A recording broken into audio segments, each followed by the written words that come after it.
Hey, what's up, nerds? It's Paul at Radio Free Hammer Hall. Today, we just had the drop of the new Battlescroll, the Galletian Veteran Reinforcements. I'm sorry, Galletian Reinforcements, not Galletian Veteran Reinforcements. What the hell am I talking about?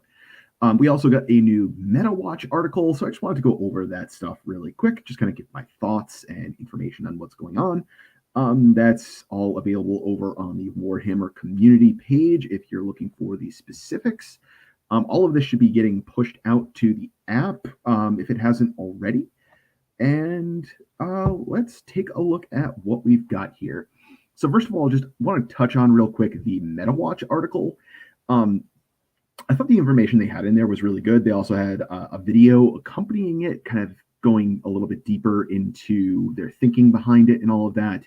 I think what was really important that I noticed in this particular MetaWatch article and the video that they talked about, that they included in here the range of time that they were looking at for the data. So it was a 60-day period, and it was going up through this past weekend. So they're using very fresh data and only the most recent data to support that.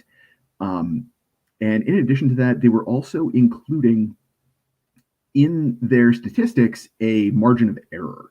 So they were looking at the total number of results that they had received for each faction, and included a margin of error in there based on, I believe they said, a 95% confidence interval.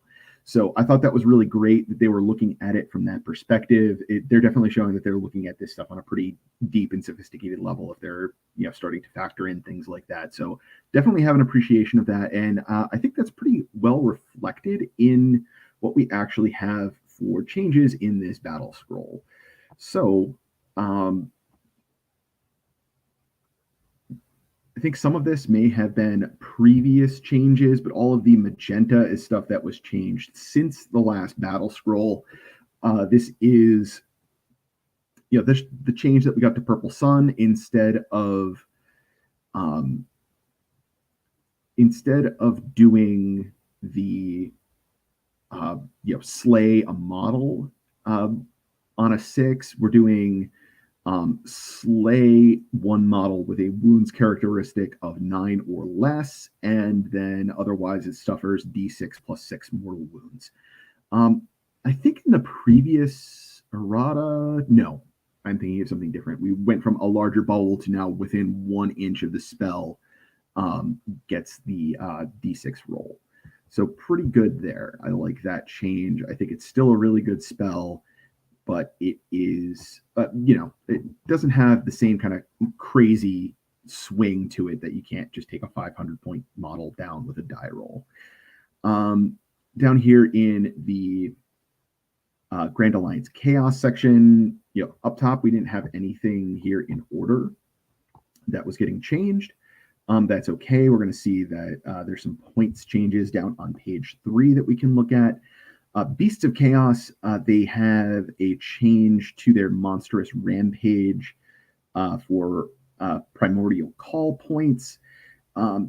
Previously, it was on a 2 through 5, you got 1 command or 1 primordial call point, and on a 6, you got 3. And now they changed it to on a 3 up, you get 1.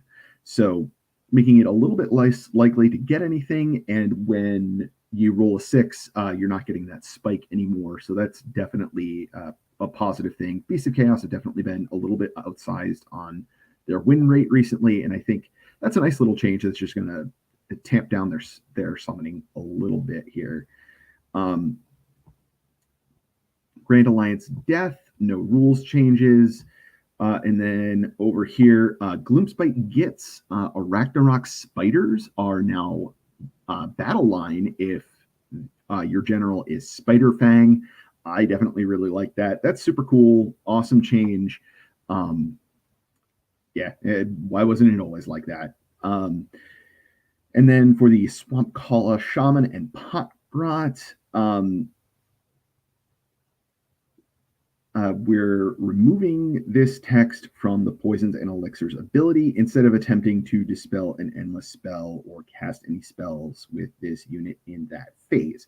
So that means when he uses his poison ability to improve the mortal wound output of one of your units.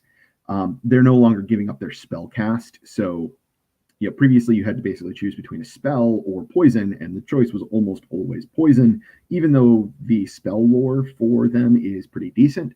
So I think that's a really nice change that they made.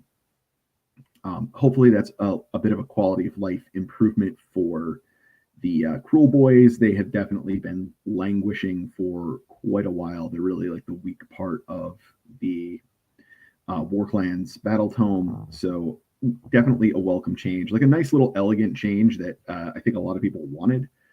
All right, so let's look at the points here. This is where I think that the real meat of this Battlescroll change is. We get some points drops for Cities of Sigmar. I think that's a really nice bit for people that just love Cities of Sigmar. I don't think this is going to fix Cities of Sigmar. It's still in a really rough place right now. Needs more than points going down on Charybdis and War Hydra. Seraphon, we get a bunch of points increases on various things, and then our Saurus Old Blood on Carnosaur and Skink Oracle on Troglodon both got 20-point decreases. Stormcast Eternals, they got a bunch of points reductions all over the place, a whole bunch of things that mostly from more recent releases that we're not really getting played that much. So, some decent decreases in points there, and a lot of these things really weren't being taken by many folks. So I'm definitely appreciating that there. Beasts of Chaos, the Cockatrice, and the Dragon Ogres both have a pretty substantial bump up. I know Dragon Ogres were really an integral part of what was making Beasts of Chaos run with their really high win rate recently, and I honestly didn't realize there were 125 points for those guys. So I definitely think that that's a good points change on them to reduce some of the abuses that are going on. Up next, Hedonites of Slaanesh. Oops. Daemonettes went down, Glutos Fiends, and Slangor Fiendbloods. What I'll say is you got the direction right. You're going to have to keep going, though. I don't think that's enough. We got to crank these down a bit further to make Slaanesh more viable. Maggotkin of Nurgle. All right, so despite all of this being red and Nurgle definitely being my favorite army, I actually agree with all of these changes. So Lord of Afflictions up 20 points, Bloab and Orgots both up 20 points, Puscoil Blight Lords up 30 points, and single Puscoil Blight Lord up 15. So I think this is actually what these units are actually worth.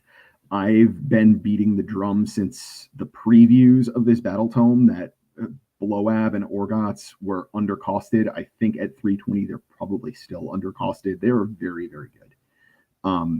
Lord of Afflictions, he's just probably your best mortal hero. He was like an auto include in pretty much every list. And whenever you have something that's an auto include, it probably needs to go up in points. The big change really is the Puscoil Blight Lords going up 30 points, which brings them to 250, which is about this, or it is the same number of points as a unit of 5 Blight Kings. Now, if you make the comparison between Puscoils and Blight Kings, they are a little bit less damaging than the Blight Kings are, but they are faster. And that differential between the two, I would have thought, would have put them at about the same points level. But in the original book as published, they were 30 points less than Blight Kings, and that seemed low. And I think what we have here is a points adjustment that I think is fair. I know a lot of people aren't going to like it. Maggotkin have been doing very well competitively.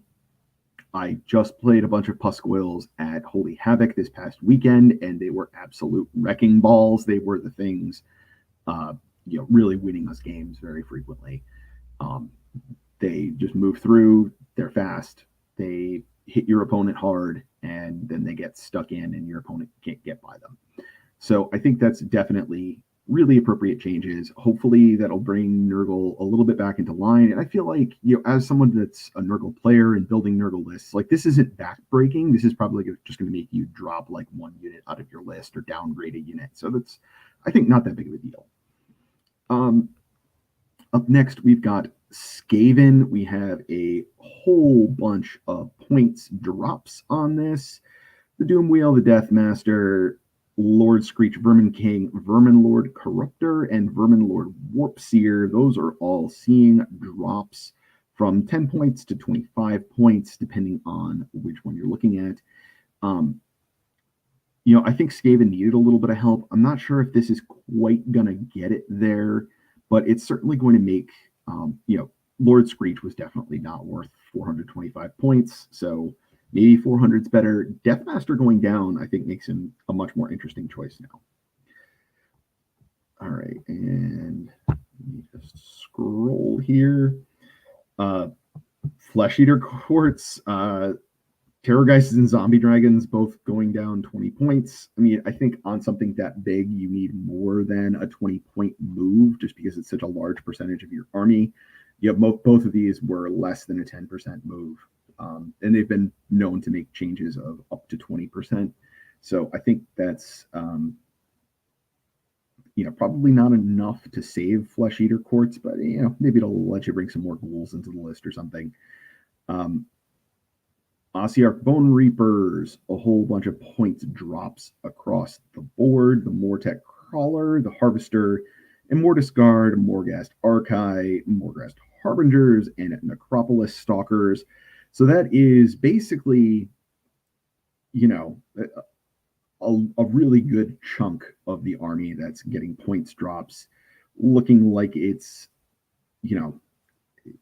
maybe about 10 to 20% drops for all of these, which I definitely appreciate. I think I've always liked Bone Reapers. I think they're a cool army, and they definitely needed some help with, they're definitely just not at all a 3rd edition book, and hopefully they'll get a new book soon, but in the meantime, I think they've got enough points drops there to make some of those other units more viable, and maybe they'll be able to squeeze some additional stuff in. Gloomspite gets, they just got drops all over the place here. Shootas, Stabas, Mangler Squigs, Skitterstrand Arachnarok, the Trog Boss, the Loon King, the Loon Boss on Mangler Squigs, yada, yada, yada, yada. All of this stuff, those are all good changes. Gits definitely needed help, and that certainly does the trick, I think. Over here on Orc War Clans, we've got a whole bunch of stuff going down in Cruel Boys and in Bone Splitters, which is definitely good. Wargog Prophet, Savage Big Stabas, and Savage Boarboy Maniacs all went up a little bit. What we don't see here is we don't see a change to Gore-Gruntas, which I would have expected those to go up a little bit. They're definitely just, I think, too efficient for the speed that we have going on there. Now we've got our additional profiles. We have buried the lead that the Kronspine Incarnate of Gur has gone up 20% or 80 points to 480 points. I have never had the pleasure of playing against a Kronspine, but it sounds completely awful, and it has been dominating a lot of events and just seems unfun. So that seems legit to me. Then we have increases to Cogs, Lunchbox the Soul Seeker, Purple Sun, which was a previous change that's just getting carried forward, and the Umbral Spell Portal. All of those ticking up a bit there as well. I like these changes. I feel pretty good about this. They're not like swinging for the fences with their points changes or changes to anything else. They're just kind of adjustments to bring things into line. they basically said, we want to nudge stuff and see what happens, and then make additional changes after that once we see how the meta responds to it. So I definitely like this. I'm pretty positive overall on this particular guy here. So I think that's going to be it for now, guys. Feel free to leave any comments down below, and I'll talk to you all later.